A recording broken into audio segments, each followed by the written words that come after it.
this episode of The Wildlife Man, we will explore the magnificent billabong and rainforest habitats of Cape York.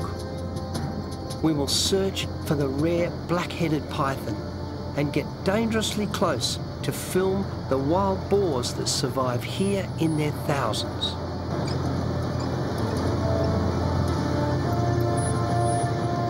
Now, it's a very good policy when you're travelling in Cape York to check out some of these old timber bridges before you take the four-wheel drive across them, because some of them are not that safe. And if we look at this one, we can see all sorts of problems. Here, it's been eaten away by termites. In fact, on both sides of this bridge, the main support beams have been damaged by termites. And some of these bolts, in fact this one, is so loose.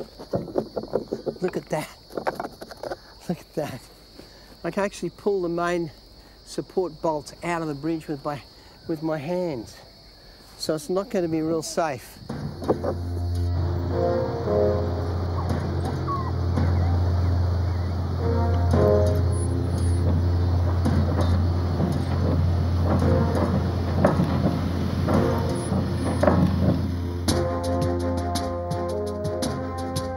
Cape York represents some of the largest wilderness areas in Australia that is still relatively untouched by man. During the wet season, monsoon rains make navigation by road impossible. But during the hot dry, we can explore this remarkable place.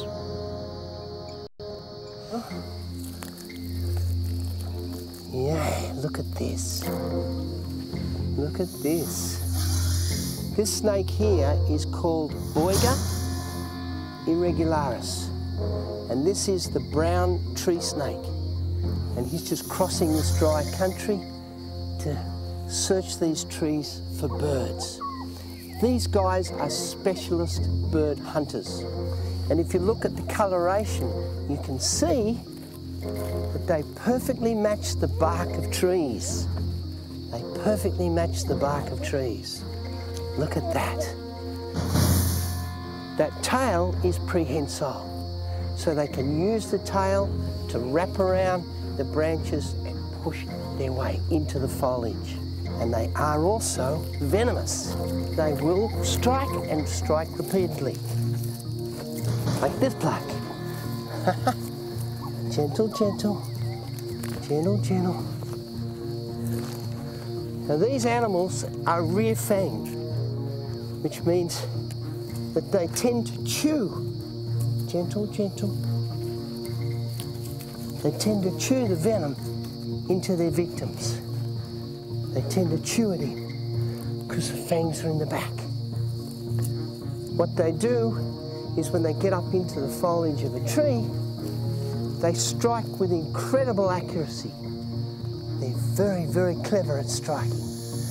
And interesting about these snakes is when they strike, they also wrap a coil around their victim and suffocate. So it's a combination of venom and suffocation that kills their victims. They're wonderful, wonderful creatures. And as you can see, quite aggressive. They really stand their ground. And this guy's really giving me a great display. Look at him. Yeah. What a beautiful thing. If you look at the coloration of these snakes, you can see what inspires the Aboriginals to do their paintings. These wonderful Australian colours. We'll leave you alone, big fella.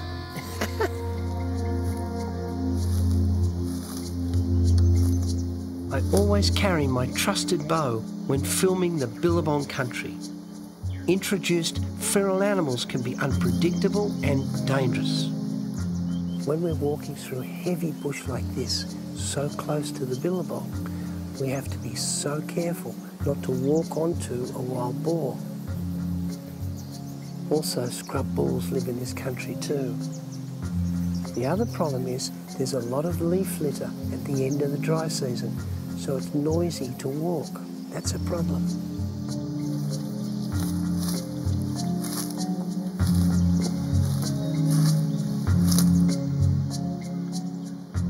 this is an ideal place for black-headed pythons, but their habitat is under severe stress.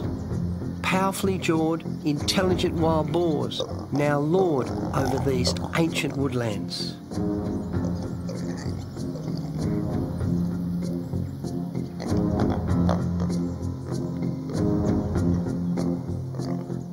Luckily, I am downwind as a mob of bachelor boars track past my camera.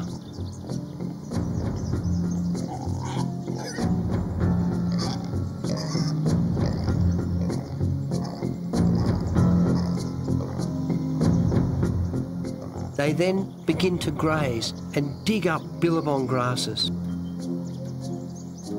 Agile wallabies and all ground-dwelling animals lose their habitat as the pigs turn the lush grassland into mud.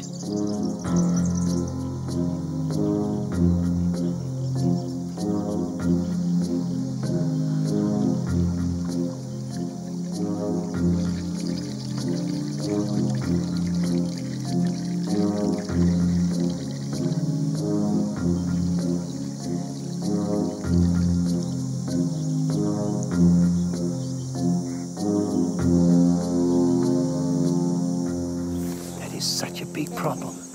When these pigs defecate into drinking water, they have the ability to spread diseases into native wildlife and also into people. It's a major concern. An almost endless line of sows and subadult young walk past. The sows are highly protective and can attack hunters and bushwalkers. A friend of mine nearly lost his leg after being mauled by a vicious sow.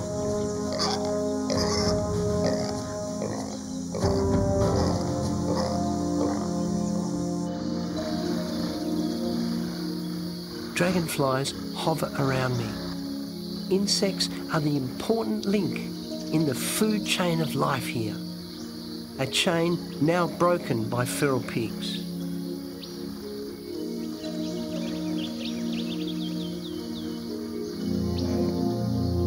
Pigs plough up the creek's banks and cause terrible erosion.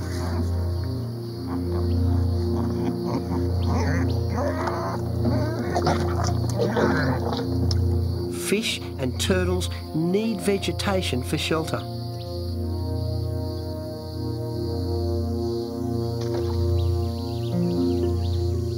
Once I caught barramundi here. Now only catfish are attracted to my lure. And one thing's for sure, being close to these deep holes is not a good idea, because if there's a big saltwater crocodile, he'll be attracted up here by the vibration of when I catch the fish. So even releasing the fish can be dangerous. So I'm just watching for any telltale bubbles of a big salty. Release this bloke quickly. Off you go, mate.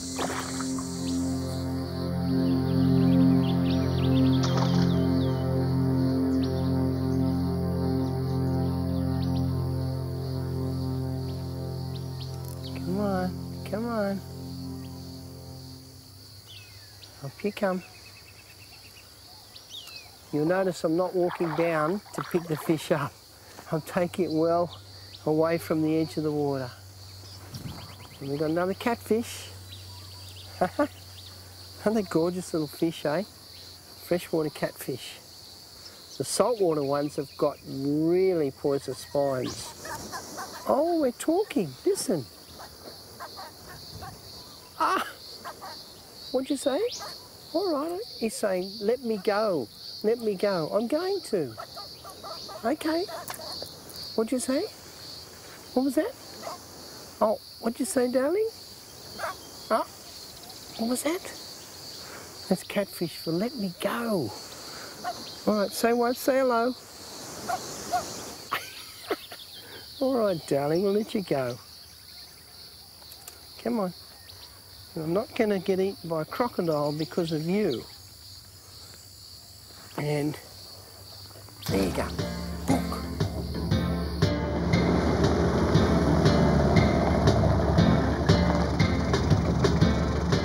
keen to interview Greg Jenkins, the owner of Strathburn Station, one of the largest cattle stations on Cape York.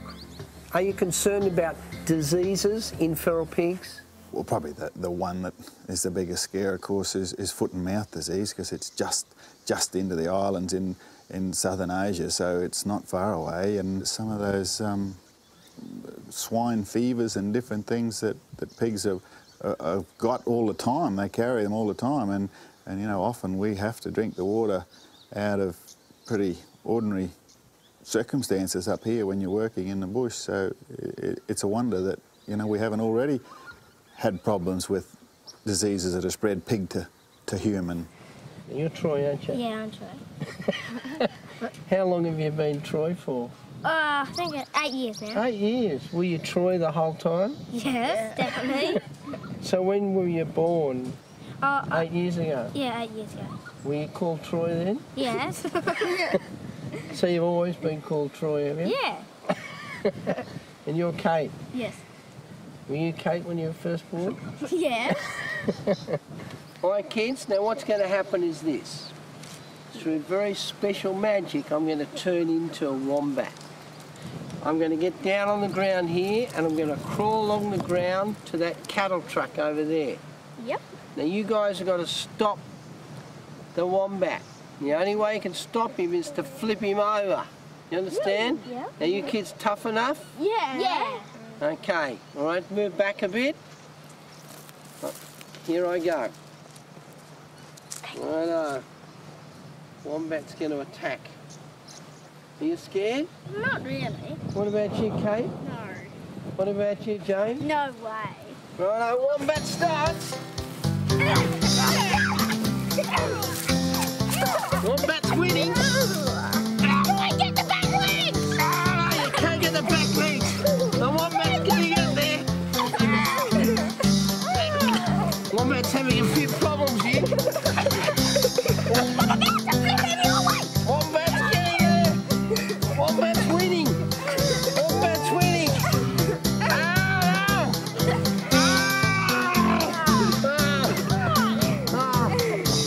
Okay.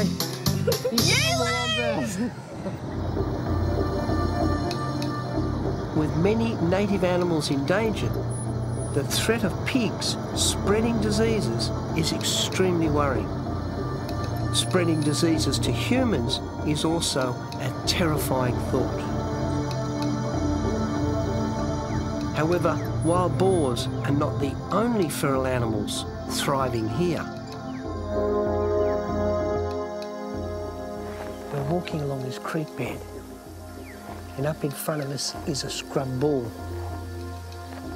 Now these animals are territorial and highly dangerous in the bush.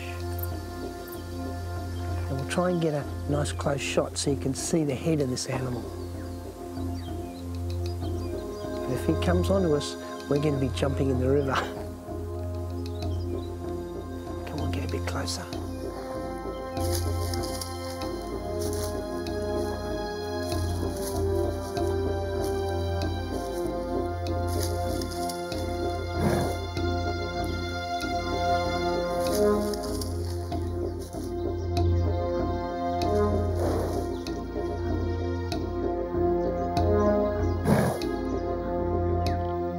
What fascinates me about this wilderness is the diversity of life. There are many different species of spiders in the Australian bush. Some of them use their silk glands and little spinets to weave complicated webs like this one. Now this spider has spun its web around the foliage of this tree. When insects, especially moths, are attracted to these tasty leaves, they get stuck in the sticky web. What happens then is they start to panic. The little moth starts flapping its wings and flaying its legs, and the vibration is picked up by sensory hairs on the spider's legs. The spider then comes out, and using its cluster of eyes, 4, 6, even 8 eyes, it then sees its prey and attacks. The spider then delivers its fangs, a deadly poison, into the moth, and the moth dies. Unlike us, spiders have no way of chewing their food, so it then sucks all the body fluids from the moth.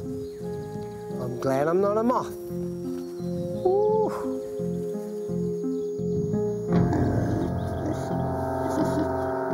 Pigs dehydrate quickly. As the day heats up, mobs of pigs leave the woodlands and head back to the billabong.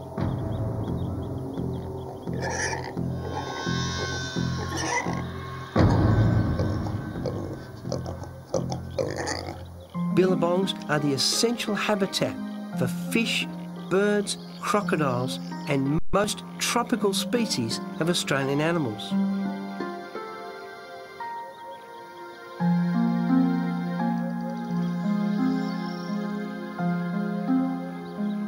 Feral pigs in huge numbers can potentially devastate the billabong country.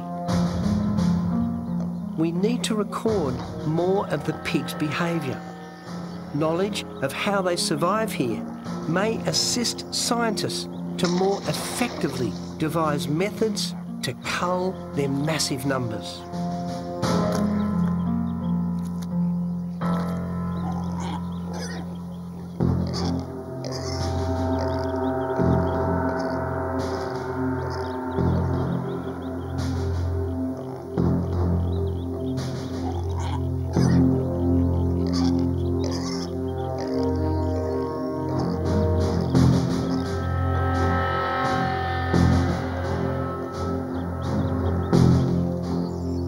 I'm keen to film more of the pigs' activities, but getting close is dangerous.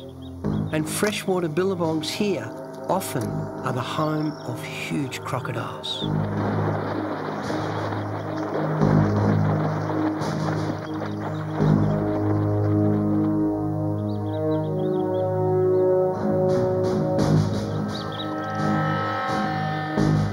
The pigs have adapted to feed on the lotus lilies, the water plants that are paramount for the billabong's survival.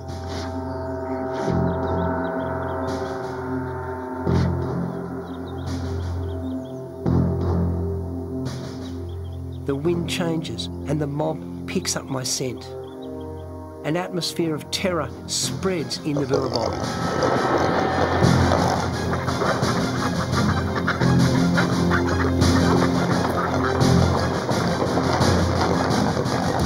Their sharp hooves wreaking havoc on the delicate water plants.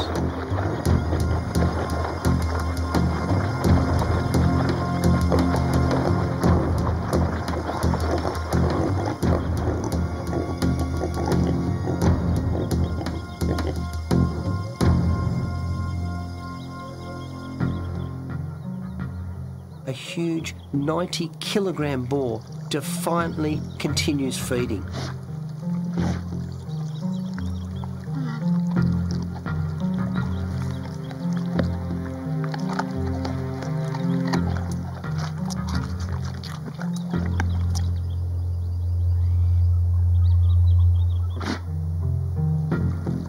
He has learnt to hold his breath and attack the lily bulbs underwater.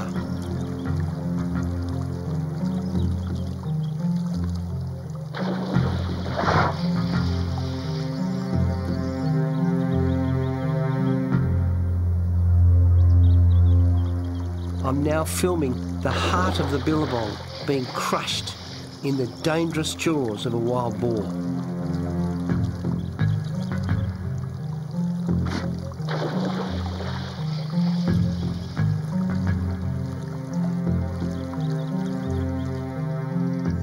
Government-funded pig traps should be installed around these precious billabongs to stop their ultimate demise.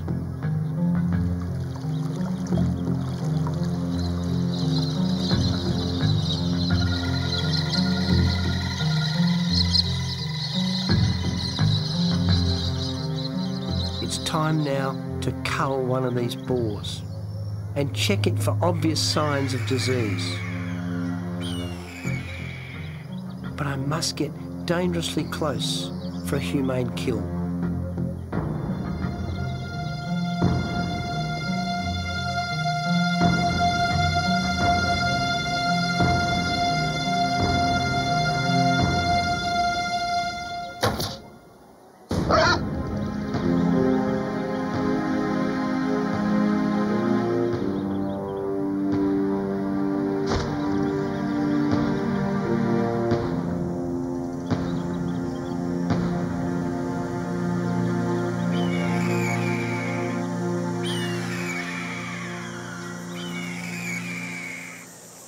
I'm pleased about that encounter for two reasons. Firstly, I managed to cull that wild pig quickly and humanely, and these creatures certainly deserve that.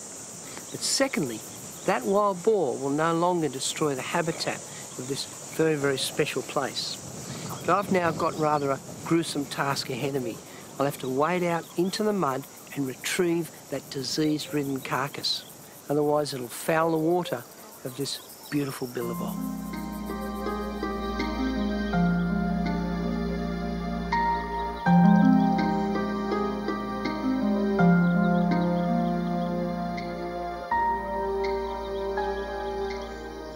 We leave the Billabong country to search Cape York's rainforests for rare snakes.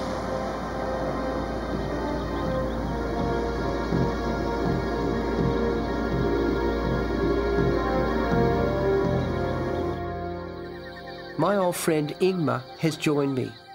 With his experienced eye, hopefully I will find the black-headed python and some of the more deadly reptiles, like the northern death adder.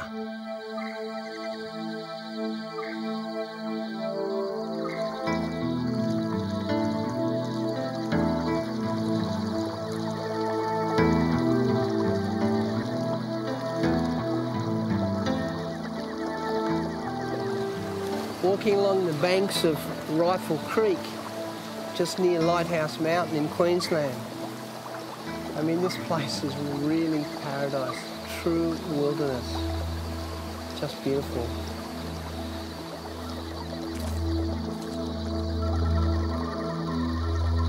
Water beetles shimmer as they congregate to mate, but they are easy prey for the feral cane toads. Cane toads were introduced to control beetles in the sugarcane fields. Native birds and reptiles that prey upon the grotesque toads have no immunity to the venom they contain.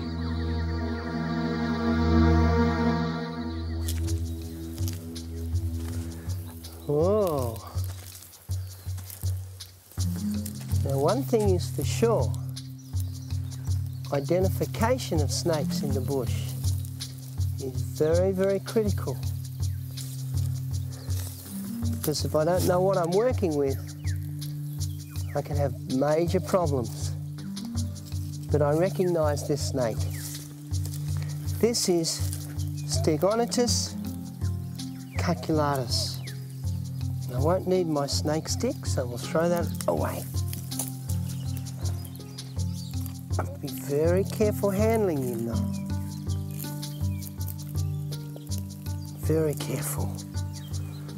Because these snakes are non-venomous doesn't mean they can't defend themselves. They can. And they defend themselves with repeated strikes and very painful bites. It's a wonderful snake though, because another defense they have, which I'm getting now, is they secrete a pungent odour from an anal gland, and I can smell it. It's very unpleasant. Don't you bite me now.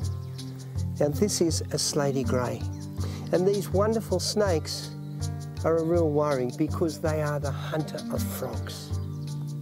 And because they hunt frogs, they sometimes introduce cane toads. And these slaty greys have no immunity to the poison of cane toads. And while control of cane toads goes on unchecked, then these animals could become extinct in some areas. The slaty grey, the hunter of frogs.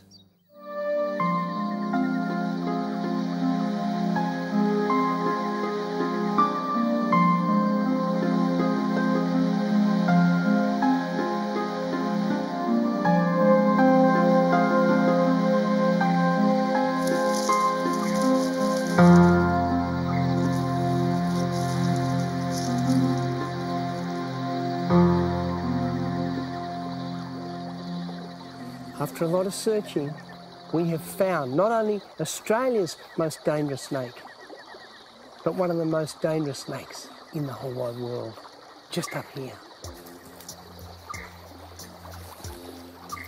Now these creatures are so hard to see, and that's why they are the masters of ambush. Look at this. This snake almost perfectly blends in with the leaf litter. And how they hunt is quite amazing. If we look at the tip of the tail, you can see it's very similar to a caterpillar or a worm. They wave that tip. And when a mouse, a bird, a lizard is attracted to that lure, then this snake strikes faster than any snake.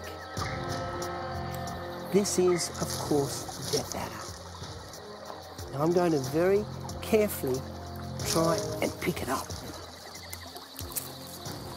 And I've got him. Oh, so cautiously. There's a little bit of adrenaline running around in me right now. Look at this animal. Only 2 weeks ago, a man picked up one of these death adders, thinking that it was a harmless blue-tongued lizard. You can see the fat, short body. The snake struck with lightning speed, and within 10 minutes he was fighting for his life. He nearly died. Look at the wide, strong head on this incredibly dangerous snake. Again, you can see how well they disappear in the leaf litter. Look at that. If I put the leaves over the body, the animal vanishes. The danger with these snakes for bushwalkers is to step on one. And of course that would be a major problem. Death adder it is by name and also by nature. The master of ambush. Put him back down. Leave you alone in your leaves. Just drop you so carefully.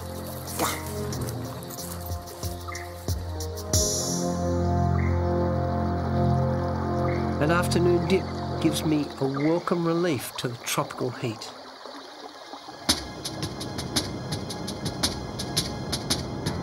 After picking up my new truck, we set off for the long drive to join my Aboriginal mates that are having problems with feral pigs near the Queensland border.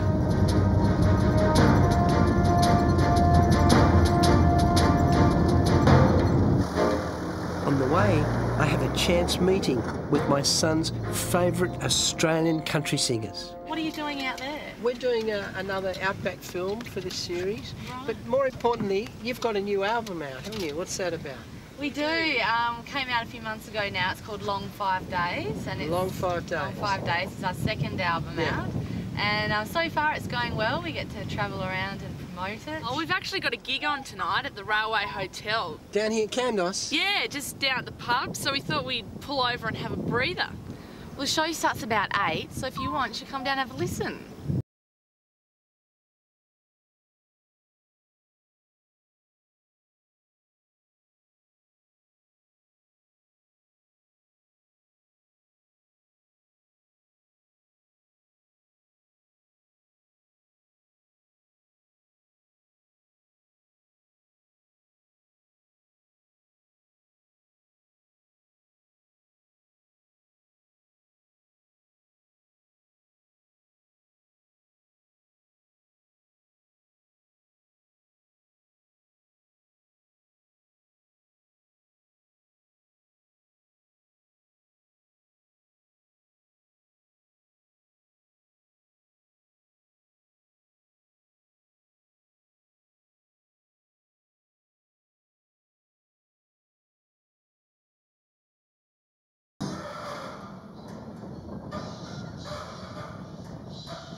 The Outback is having the worst drought in living memory.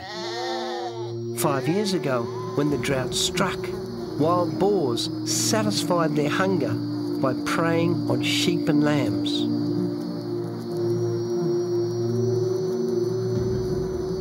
now the problem is happening again. Ah, look at this. Along the banks of the river here, there are numerous carcasses of sheep. Because feral pigs are omnivorous animals, they will often hunt down and kill sheep. What the old boar does when the ewe lays down to lamb, he'll come up and with these huge tusks, he'll rip her up and then he'll feed on the lambs and the ewe. And these farmers are losing many, many sheep to the feral pig. There are bones everywhere here, and it stinks. Once again, I put down my camera for my bow. Hopefully, we can thin down the numbers of wild boars attacking the sheep.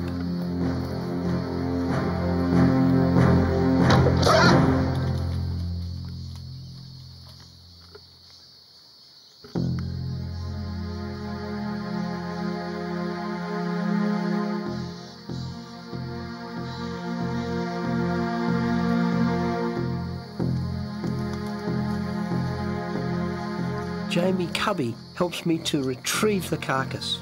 A gruesome task, but it may carry diseases that could spread to native animals if we leave it to rot. Okay, well, we managed to catch this bloke. We saw this big pig, this boar, on the other bank. I shot it. It's a good shot, good clean shot. He's gone up over the bank and died straight away, which is good. Lift him up, Shane. And we think this is the boar that has been killing the sheep down there at the homestead. So it's a good thing to eradicate this pest. We're going to take some blood samples and check him out for any disease. Come on, Jamie, off we go.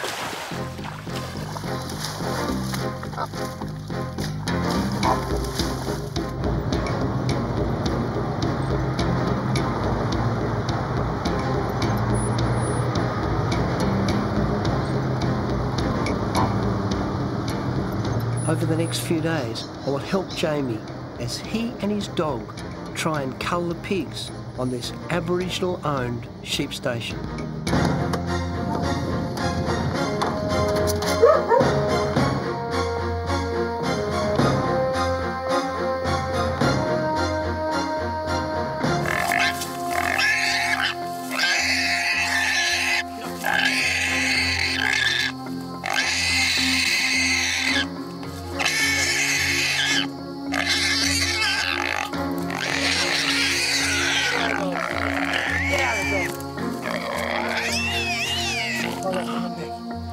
Okay, this is sow. She had a bunch of piglets. And I've got to put a lot of strength to hold that head down. Believe it or not, it wasn't a boar, but it was a sow that smashed my ribs. One not much bigger than this. Brought their head up and tried and grab my arm. Back of the head hit my sternum and smashed my ribs. With Jamie about 5 years ago. So even these sows are still dangerous to handle like this. We got the dog off quickly. Get over, dog. But boy, they're dangerous things, these feral pigs. Even the old sow, in fact, one of my mates got bitten by a sow in the leg. He got septicemia, blood poisoning, and nearly died. So we don't disregard the power or the disease in that mouth for the sow. These animals breed like crazy. She can have up to 14, even 16 piglets. And she'd have 2 litters every 14 months. So there's no wonder that we've got somewhere between 10 and 20 million wild pigs in Australia.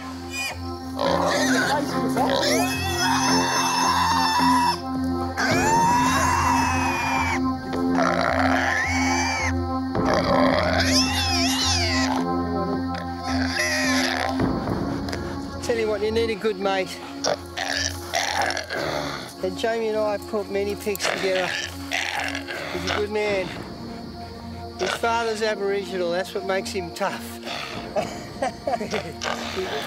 Now see this dog here, this is Chica. And she's got a breastplate on. which stops them getting ripped so much. 5 years ago, during a previous drought, I helped the locals track down a wild boar that nearly killed an Aboriginal elder. The task was highly dangerous.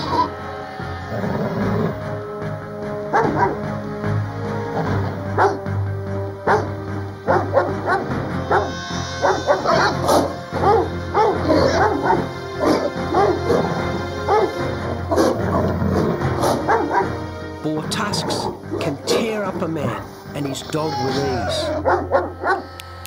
That little pig was pretty quick when I ran in and grabbed it. Jamie and I tossed it. It brought its head back and I copped a tusk into my hand. The tusk has gone in there. The problem with that is that these animals often feed on carrion, so a lot of bacteria are on the teeth and the tusks. So we have to clean that up very quickly.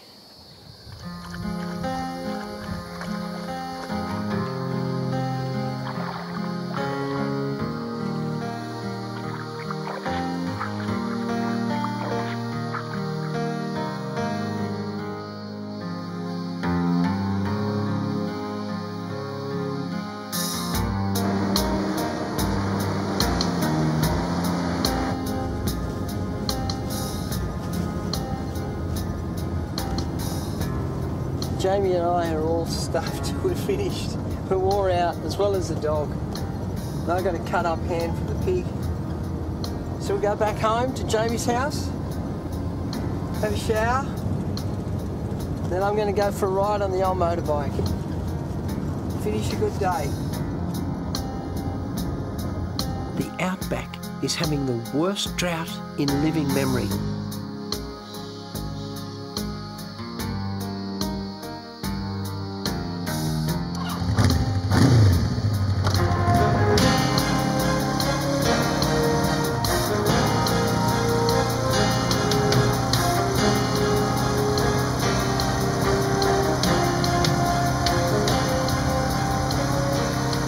Aboriginals have lived in this country for thousands of years.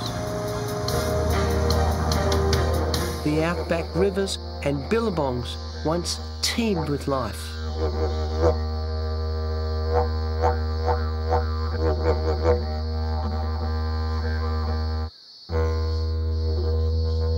Not a feral pig or toad cursed the outback with their presence. Future generations of Australians should get a chance to experience pristine wilderness, not a land dominated by feral pests.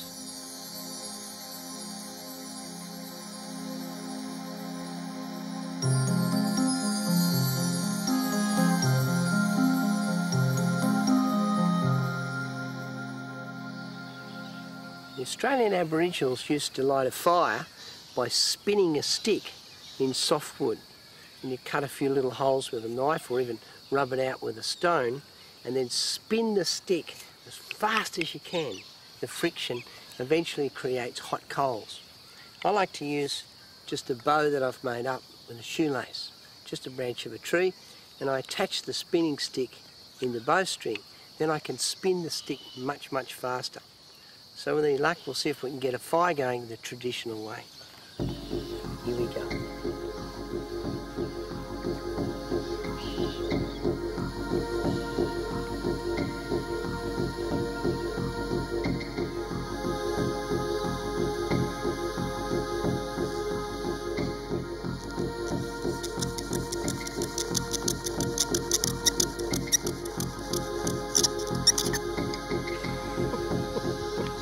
Try again.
And we have fire.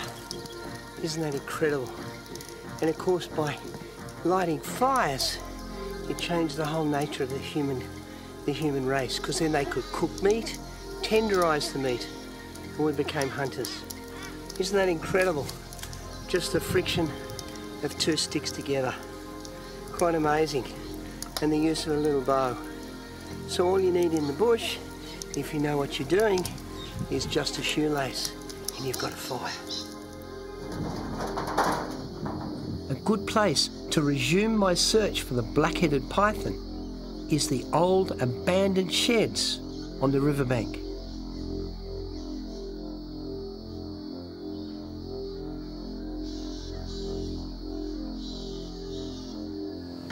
We've got a young Kookaburra here, and there might be something wrong with this guy, so we'll check him out.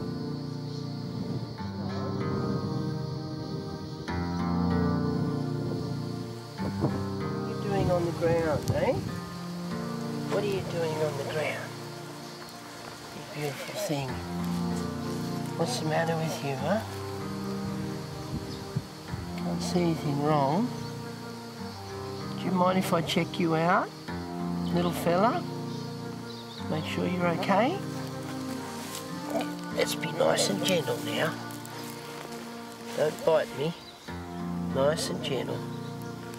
Come on, let me check you out. Oh, you beautiful thing, look at that. It's a little young Kookaburra. Gorgeous little guy. He'll grow up to be a wonderful snake hunter. And what they do is they fly down, grab hold of the snake, and they literally thrash it to death on a log or on top of an old fence.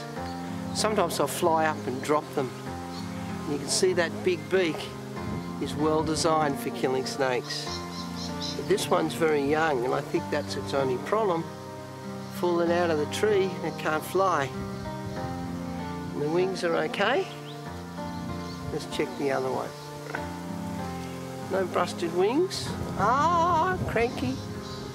We'll take you back to the homestead and look after you, eh? Yeah, we can't leave you on the ground. You get eaten by a cat or a fox. Look at that. The Australian Kookaburra, little baby one. Beautiful thing. We soon learn why the young Kookaburra was out of its nest. A feral cat had killed his parents, their feathers strewn on the ground and at the entrance of the cat's burrow.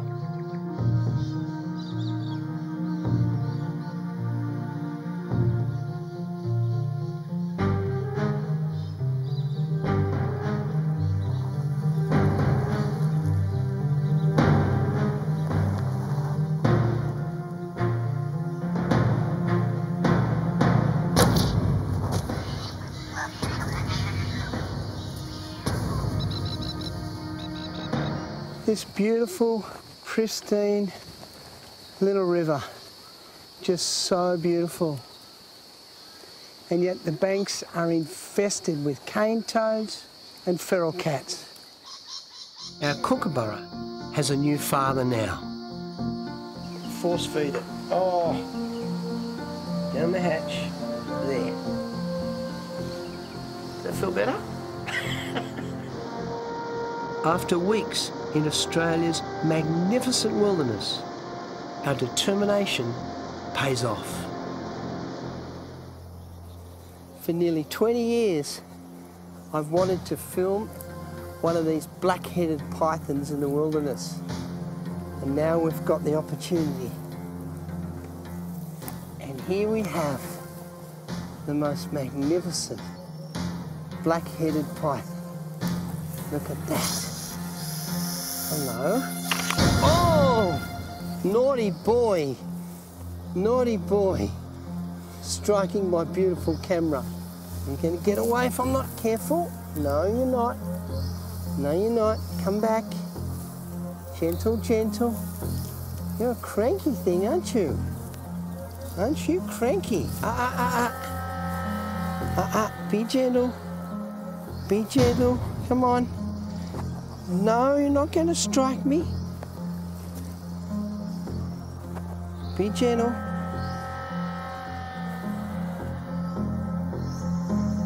Gotcha. Look at this. Oh, what a treasure. This is the black-headed python. And these magnificent pythons live up here in northern Queensland. And they love to hunt late in the afternoon, crawling through the grass near the water. And of course they will detect with that wonderful tongue the smell of things like mice, little marsupials, ground nesting birds. They strike fast and then constrict, like this one's doing to my arm. When they constrict, they stop the animal from breathing. The creature becomes hypoxic and dies, and then they separate these jaws and swallow. What a wonderful, wonderful Australian reptilian predator. Now these beautiful snakes, very sadly, are disappearing. In fact, there's local extinction in many areas because of habitat destruction, especially by pigs, and also if they swallow a poisonous cane toad. So cane toads are a major problem for these wonderful Australian pythons. Australia has one of the worst records in the world for native animal extinction.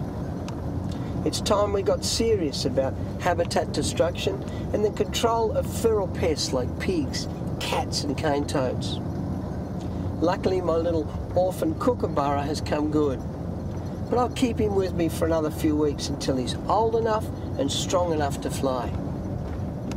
And he can keep me company on the long drive home. Won't you, mate?